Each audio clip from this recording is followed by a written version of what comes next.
Good morning, children. I am Mrs. Nigeria, taking physical science for class 10th. We are into the fourth session of Unit 6, Structure of Atom. We know that emission or absorption of light spectrum is a collection of a group of wavelengths. Variety of colors is seen from fireworks. How do these colors come from fireworks? We also know that metals produce color in flame. Let's do a small activity. In the first case, take a pinch of cupric chloride in a watch glass and make a paste with concentrated hydrochloric acid. Take this paste on a platinum loop and introduce it into a non-luminous flame. We see that cupric chloride produces a green color flame. Also, take a pinch of strontium chloride in a watch glass and make a paste with concentrated hydrochloric acid. Take this paste on a platinum loop and introduce it into a non-luminous flame. We see that strontium chloride produces a crimson red flame. So a question can be asked in this activity, children, as what color does cupric chloride produce when introduced into a non-luminous flame, or strontium chloride produce when introduced in a non-luminous flame? So you have to answer that cupric chloride produces green color flame and strontium chloride produces a crimson red flame. Let's do a few questions in today's session. What is Nlx method and how it is useful? The shorthand notation of electronic configuration is Nlx method. This gives the information as shown below.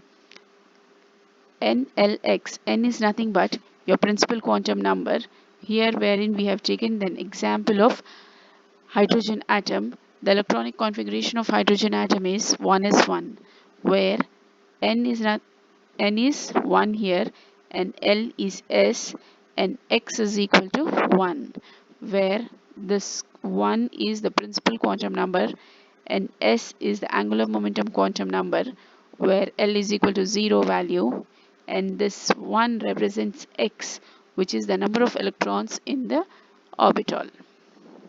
Second question, which rule is violated in the electronic configuration 1s0, 2s2, 2p4? So we had seen in the Maillard chart, children, how the electrons are filled according to their energies. So Aufbau principle is violated in this electronic configuration because according to Aufbau principle, electron enters into orbital of lowest energy. So 1s orbital here has lowest energy. So 1s orbital must be filled before the electron enters into the 2s orbital. Therefore, the electronic configuration should be 1s2, 2s2, 2p2 instead of 1s0, 2s2, 2p4. Third question. Write the four quantum numbers for the differentiating electron of sodium atom. I hope you all remember the symbol of sodium, which is Na, capital N and small a, is natrium. The Latin name of sodium atom is natrium. So the atomic number of sodium is 11. An electronic configuration is 1s2, 2s2, 2p6 and 3s1. The differentiating electron is in the 3s orbital.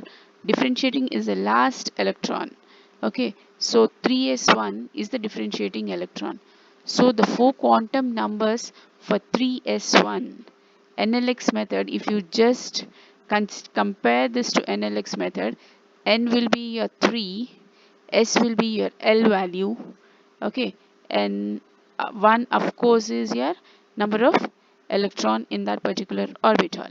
Since only 1 is there, which will be your positive half, 3 is your n value, 0 is nothing but the value of L for s orbital, and when L is equal to 0, Ml also will be equal to 0, that is your magnetic quantum number, and spin quantum number, since it is only the one electron is found in 3s, it will definitely have positive spin, plus half. Fourth question.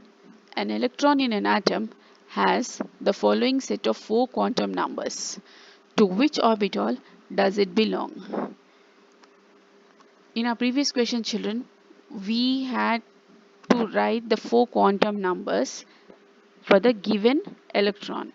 Now we have been given 4 quantum numbers and we have to write this electron belongs to which orbital. Okay, so here n value, that is the principal quantum number, is 2, which means it belongs to the second shell. L is 0. L will be 0 means it is s orbital. So it belongs to 2s orbital. Right? And when we come for the spin quantum number, it is half. Spin quantum number is positive for only one electron. Had it been negative, it would have been the second electron with anti-clockwise spin. Okay, here you have got clockwise spin. So spin is in clockwise direction. Therefore, the electron belongs to 2s1. Next question. Following orbital diagram shows the electronic configuration of nitrogen atom. Which rule does not support this? Here you observe carefully, children.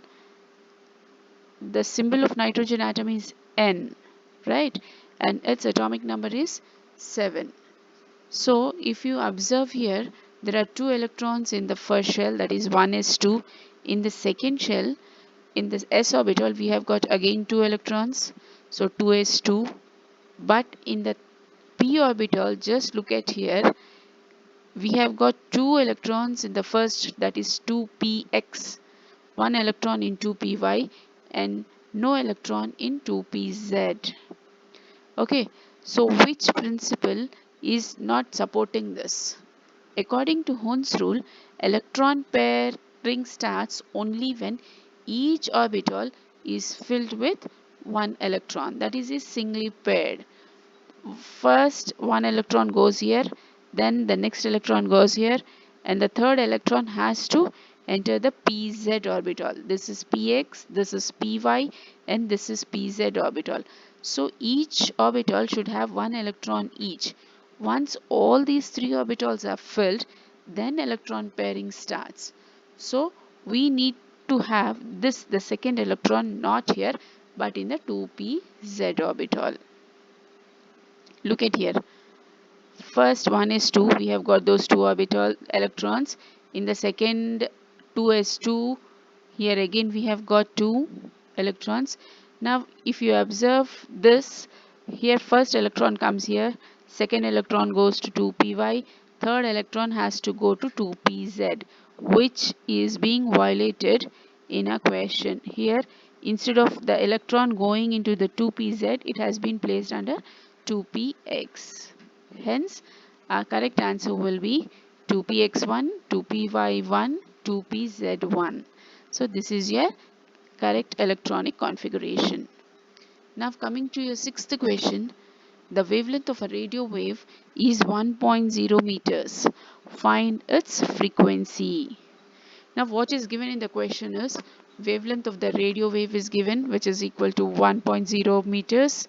Frequency we need to find out. We are representing frequency by V, small v, and we know that C, capital C is equal to nu lambda. Instead of nu, we are representing the frequency as V over here. Okay, and lambda stands for wavelength. C is velocity of light. And we know velocity of light is 3 into 10 to the power of 8 meter per second. So we substitute C value and the wavelength, that is lambda value, in this given equation. 3 into 10 to the power of 8 is equal to V into 1. Therefore V is equal to 3 into 10 to the power of 8 by 1, which will give you 3 into 10 to the power of 8 second inverse, or you can also write as hertz. So frequency of the given radio wave is 3 into 10 to the power of 8 second inverse. Coming to the assignment, first question, write the 4 quantum numbers for the differentiating electron of potassium atom. Second question, I hope you all have understood how we have written for sodium atom. Similarly, you will be writing for potassium atom. And let me just tell you that the atomic number of potassium is 19. So second question, how many maximum number of electrons can be accommodated in an orbital? And the third question, which principle is not followed in writing the following electronic configuration, that is 1s2, 2s1, 2p4. Thank you.